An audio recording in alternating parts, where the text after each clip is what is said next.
Welcome to the Traveling Knitter channel. You can already see one of my cats. That is Astrid that you could see in the mirror. And is she about to jump on the window? I'm already distracted. This episode or video is going to be everything that I knit in 2024. Yep, she is. Okay. She was napping in the closet, which is why I don't have the closet closed, because she was in there. But she's now out and she's just gonna walk back and forth. This is gonna be my everything that I knit in 2024, barring a couple things. I think like donation hats and gifts. This is Miss Astrid. She's gotten so big. She's so pretty. Look at her eyes. If only she would let you see them.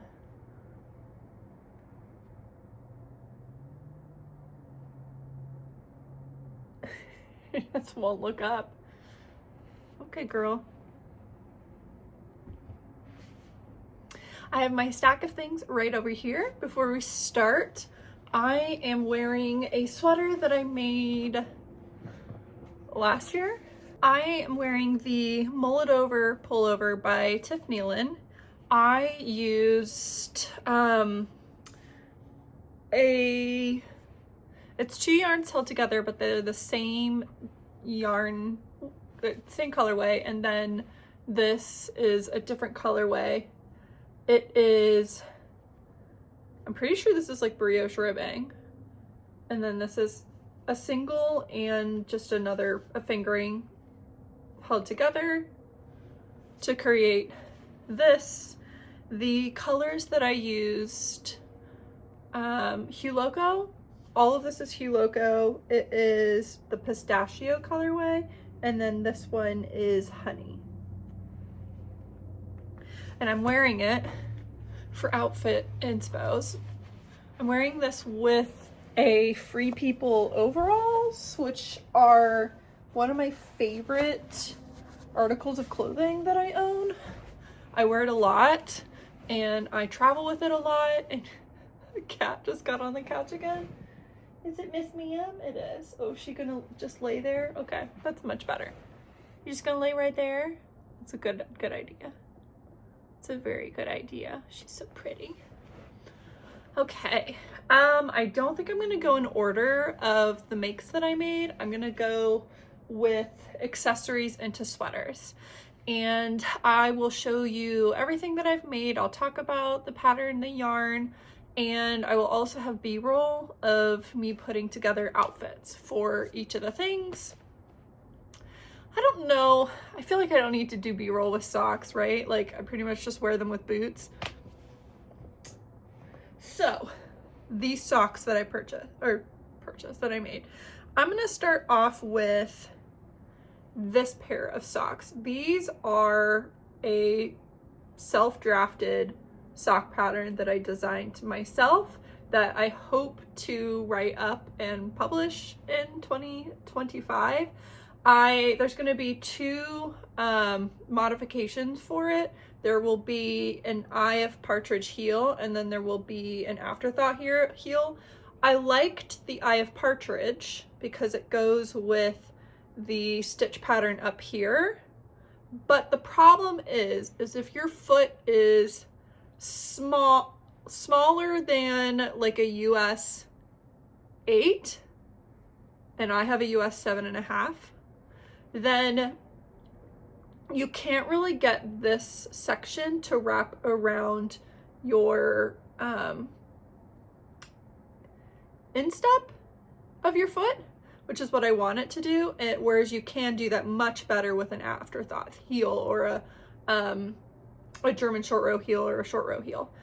So I'm going to do that in the pattern where I'm going to have it where basically if you have a larger foot, then you can get this to work, because basically you have your gusset decreases, and I didn't want to put this in the gusset decrease because I wanted it to be straight lines. So that's why. But anyway, These are socks that are going to be coming out in the new year, already in the new year. So I'm gonna need them test knit.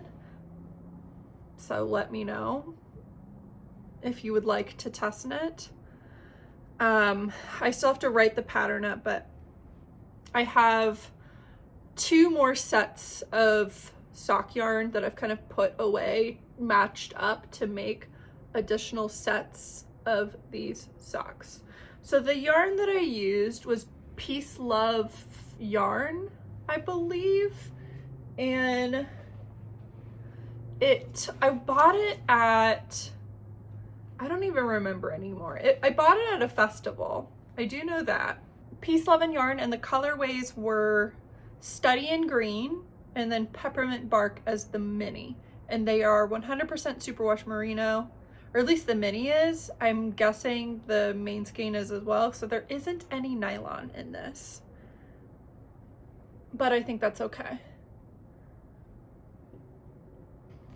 And I had done in 2024 a sock challenge, which I'm not doing again. I just can't produce that much knitting in a year. But this was my March sock. Did not finish it in March. I believe I finished it. Yeah, I finished it in May. And I worked on these while I was in Germany on my vacation, which was so much fun. Then I have, I think these were my January socks. These were the textured lace socks, I believe. Yes, textured lace socks by Lori Wagner. These were in a Knit Pick sock pattern book. And these are made out of a Homespun House Patreon sock set from her January sock set. Not sure. Oh no, it's from her March sock set. So probably a 2023 March sock set.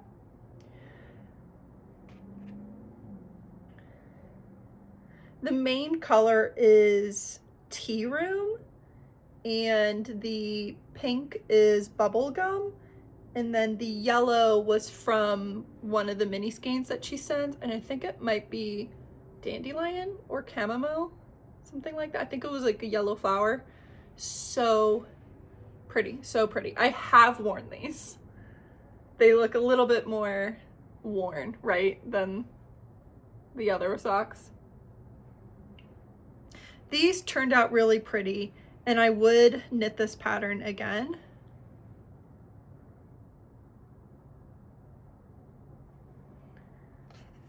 I believe the Knit Picks patterns you can purchase on their own. I think so.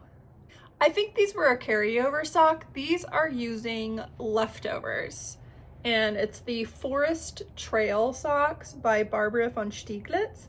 It is from the 52 Weeks of Socks Volume 2. And the yarn that I used is Luna Bud Knits, which I have another pair that are mine out of the purple, and it is the Thanatos colorway. And then the gray is like a gray scrap. And this is what the pattern looks like. The pattern is definitely difficult to see because of the yarn, but I still think it turned out pretty, and I think it helps with any sort of pooling. Here's the, I mean, there really isn't any pooling happening. These are gift socks. So these have been in my gift pile, and I meant to give these to my mom, but I didn't realize that I had them.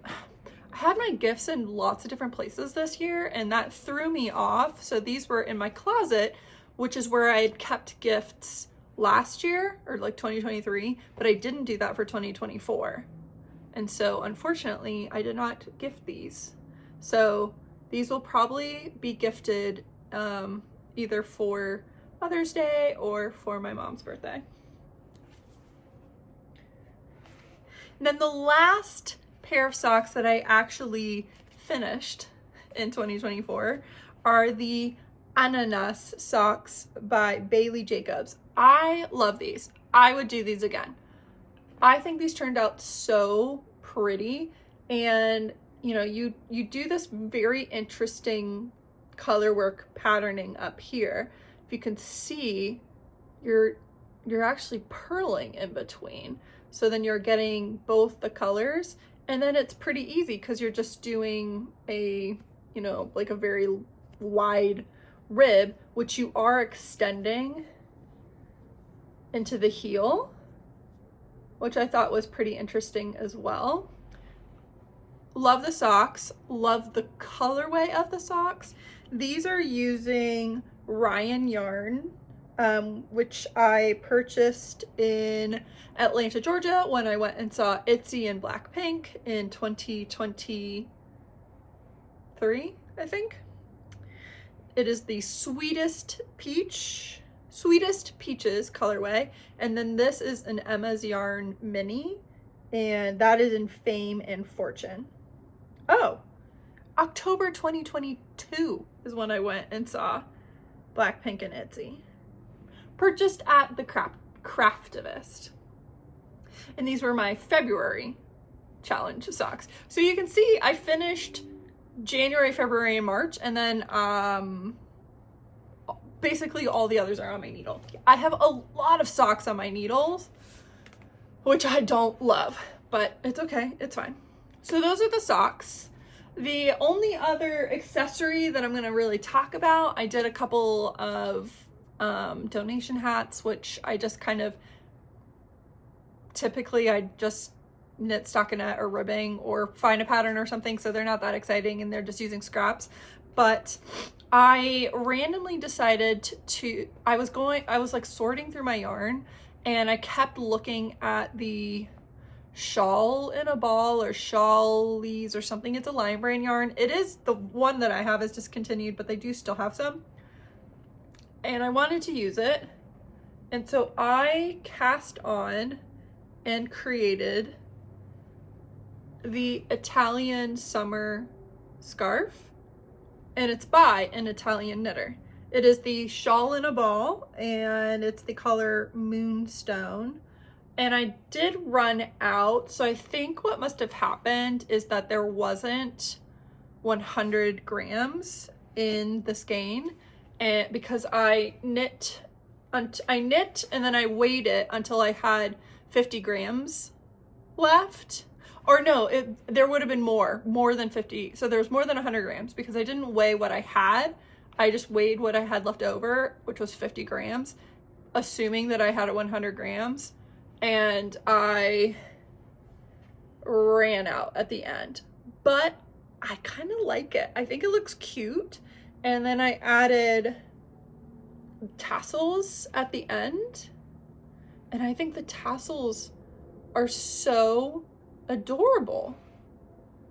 I think it looks really cute, and I like the colors that it ended on, with it being a very neutral. You know, you do get the blues and the pink, you know, kind of in the middle, but then the tips are neutral. And I think it's really cute. It's a very cute design, and I think the yarn is really cute too. I mean, like I said, it's a Lion Brand yarn, so I didn't spend more than $10 on it.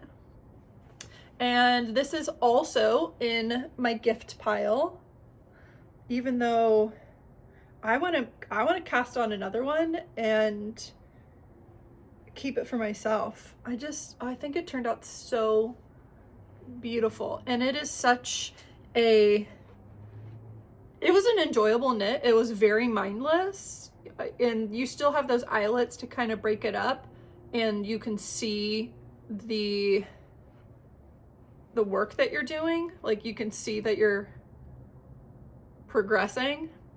But it was also really good for movie knitting. It was great for long meetings that I just had to listen and not participate in. So this was fantastic. Just easy knitting without thinking.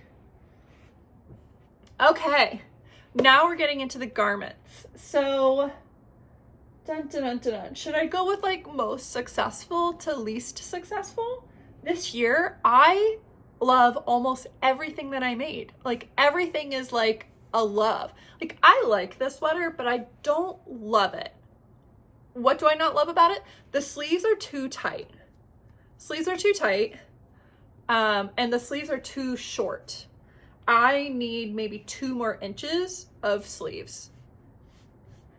And I think the issue is because I stretched them out, and so they, you know, you stretch them out here, and so exactly what you just saw, right?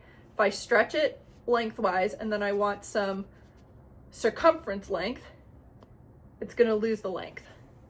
So I don't love that about this sweater. So the ones that I knit this year, almost all of them are great, and I'm a huge fan of them. So what is my most, should I go with most worn sweater?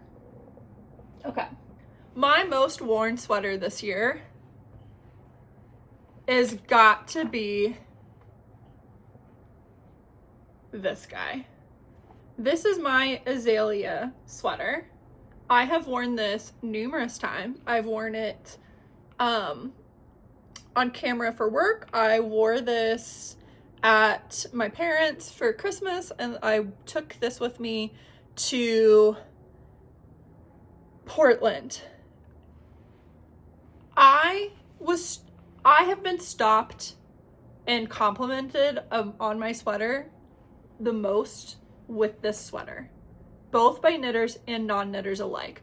I was stopped at Target, I think Target is one of the places I had someone come up to me and say that they loved my sweater, and Ulta, I think, as well. So like kind of non-knittery places, big fan. And then of course I wore this at Sacred Sheep, and I think so many people stopped me and asked me about this pattern, which is just so fantastic because not a lot of people have made this. This was a failed test knit, I will be upfront. I ran out of yarn.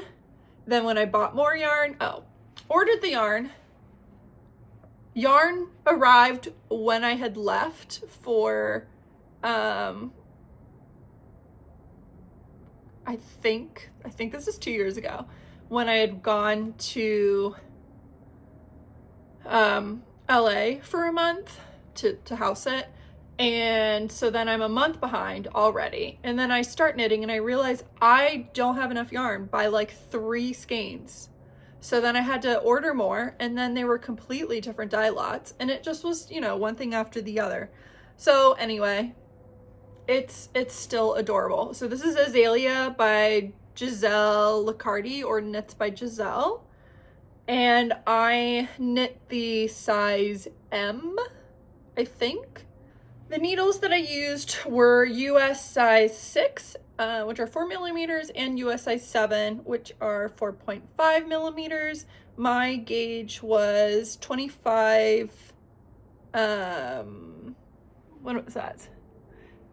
25.6 stitches and 28 rows. So it must have been like 26 stitches by 28 rows. The yarn that I used is Drops Air, and I ended up using 9 skeins, and this is the Sweet Orchid colorway, or number 41. I didn't do any alterations, I don't think. I might have made it a little bit longer, and I think I might have made the sleeves a little bit longer, but otherwise, and you can see here is where my color changes. Probably, yeah, you can see it on the other one. I tried to make sure that it matched, and then this is where I'm like alternating, and then there's the line where it stops. So I love this, big fan. I wear this over leggings, over skirts, over dresses. It's just so cozy and warm. My next successful knit, or most worn knit, is my festival sweater. Love it. So the festival sweater is by Petite Knit.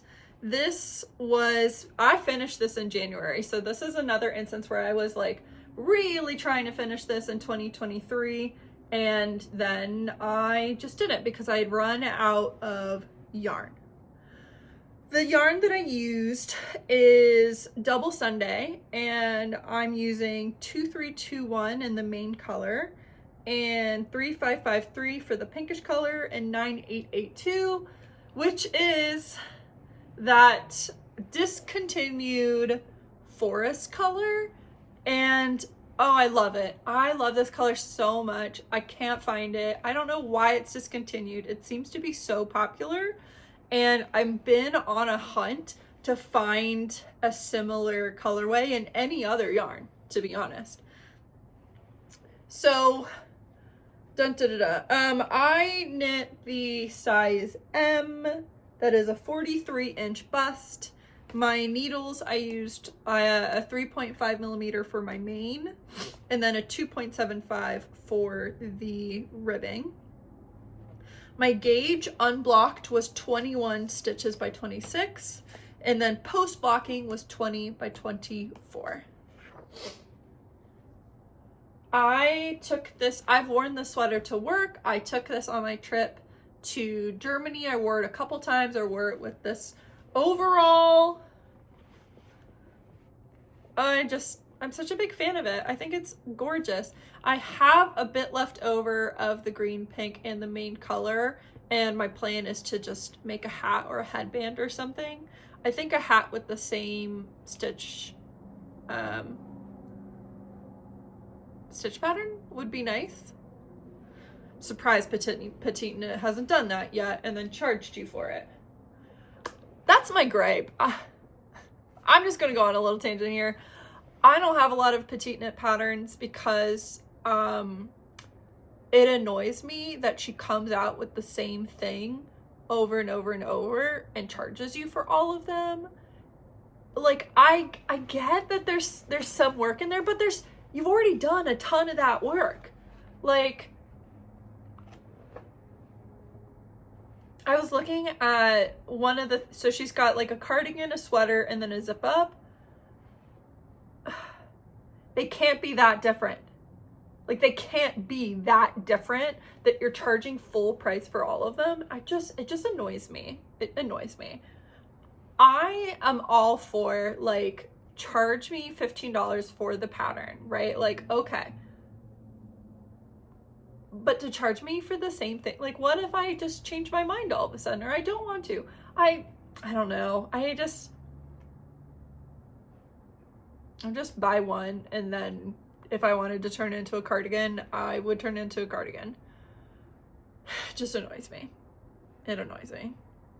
Okay, moving on.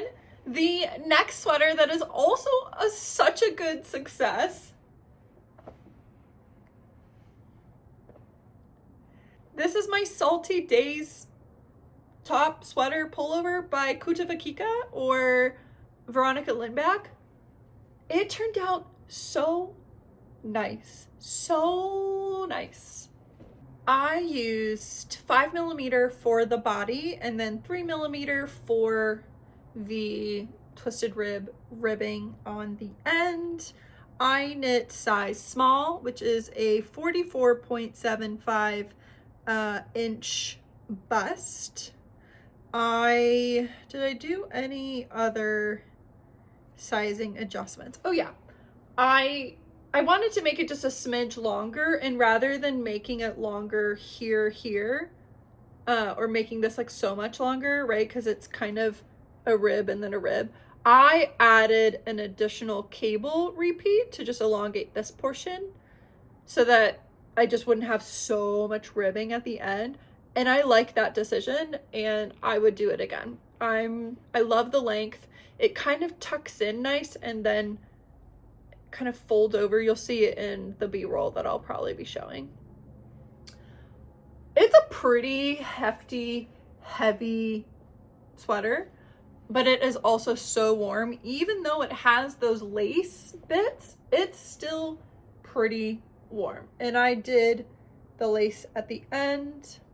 I knit this with Morgan of Morgan Unravels knit along for the sweater. And the yarn that I used is Plymouth. Wow, it just like flew out of my head. Plymouth Galway, which is yarn that I bought in 2012. That's right. 2012. It's one of the first sweater quantities that I ever purchased for myself. And I finally used it up. And I even bought it with intention, with purpose. And I still want to make the pattern that I bought it for. But I'm so pleased. I love how this came out. Such a big fan, and I cannot wait to cast on my next Kutavikika pattern. I have quite a few queued up that I would like to knit, and I absolutely took advantage of her advent calendar sales. It's like one of my favorite things is the advent calendar sales. Her and Lily Kate Makes does one. Hers I've always followed, and I always purchase a few every year. And then also Sorry Nordland did that, so I was like, fingers crossed the book club cardigan showed up, and it did on like Christmas Eve, so which was really fun.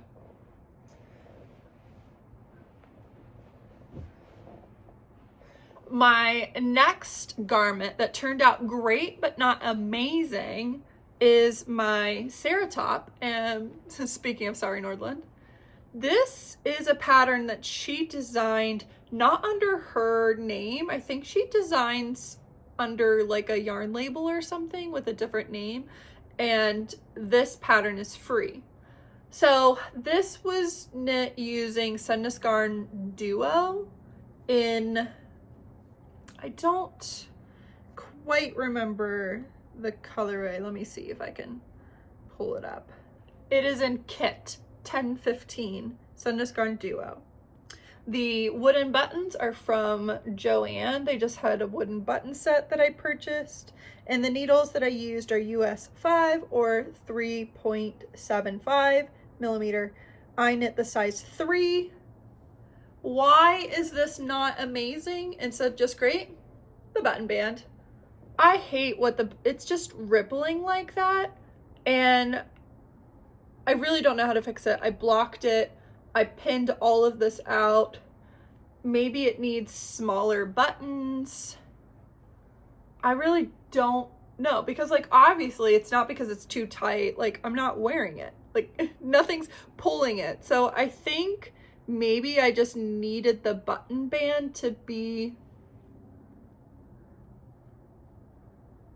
I guess it just needed to be wider. Like it needs to be pulled out, but it just doesn't hold its shape when I do that. So that's the thing that I don't like.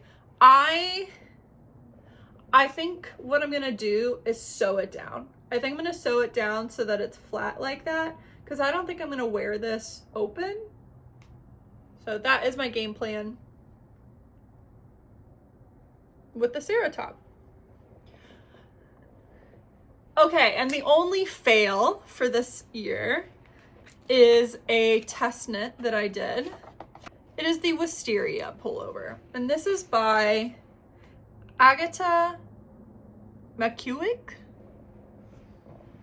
And this was a fail pretty much when I finished it.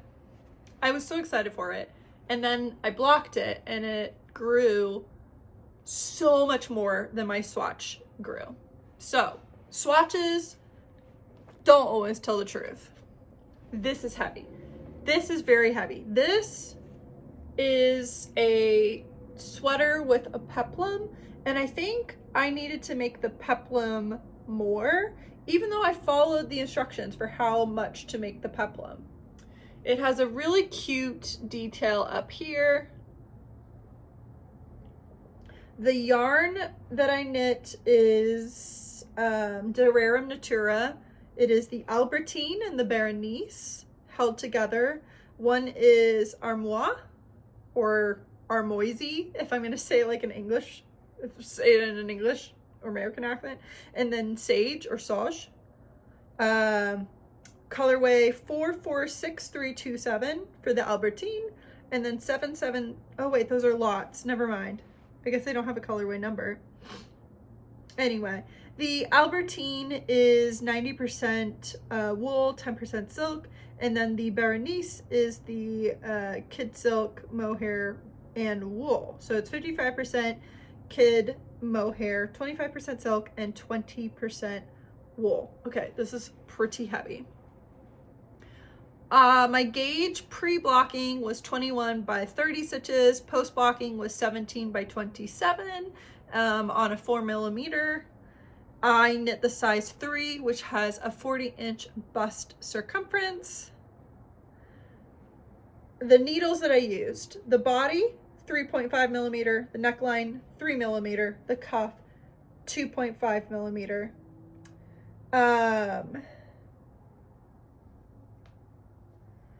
I did make an adjustment. I added a rest round at the end of my raglan shaping, so no increases, so that I wouldn't have to adjust my chart. There was something in the instructions where you then had to, like, your chart wasn't aligned with your raglan increases, and that was just too much work. Like, why? So I just added another rest round so that I could line things up again. Oh, and then another thing that I had such a pain with was the increases, because the increases, it just was complicated. So I had to draw charts to give me my numbers because the pattern did not do that. It did not give you numbers. They were too kind of spaced out. So if you made a mistake, you really didn't know. You had to figure out the math yourself. So yes, this was a test knit, but it was a fail for me. It was a pretty big fail. I think what I'm gonna do is chop the bottom part off and just get rid of the peplum. I definitely would wear this without the peplum. I think I also need to chop the sleeves. The sleeves are too long, which is such a bummer because this took so much work. So I'm thinking of just literally cutting it and then kitchenering together. But the issue when I do that, every time I've seen someone do that to their sleeves, you can see it on the sleeves. Like, it's so noticeable, and that would just annoy me. So I'm really not sure. You know what? I could cut them right at the end here and then do it here. So then you would barely see where I kitchenered, because it would be kind of with this cinching.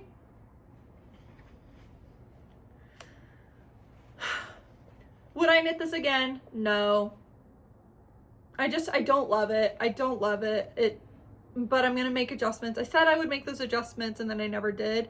Honestly, because I was just so disappointed in the amount of knitting. Like, this here is so much knitting. And the cast off, so time consuming. I think the cast off took me like 3 days. So now that there's time separating me from this piece, I'm gonna make those changes. And then I'll love it, and then I'll wear it. And that's that. That's everything that I knit in 2024. I am so looking forward to 2025. Spoiler alert, I already finished a sweater. It's the same thing that happened with this guy, in that I only had a sleeve, I only had a tiny bit to do, and I finished it. So 2025 is already starting off wonderful. I hope you enjoyed, and let me know what you've worked on already in 2025, and if you are happy with the knits that you finished in 2024. I would say 2024 was probably my most successful garment knitting year that I've had so far, and I envision 2025 to be right on par or better than 2024. Thank you so much, and I will see you in my next video, which hopefully will be my 2025 goals. Bye!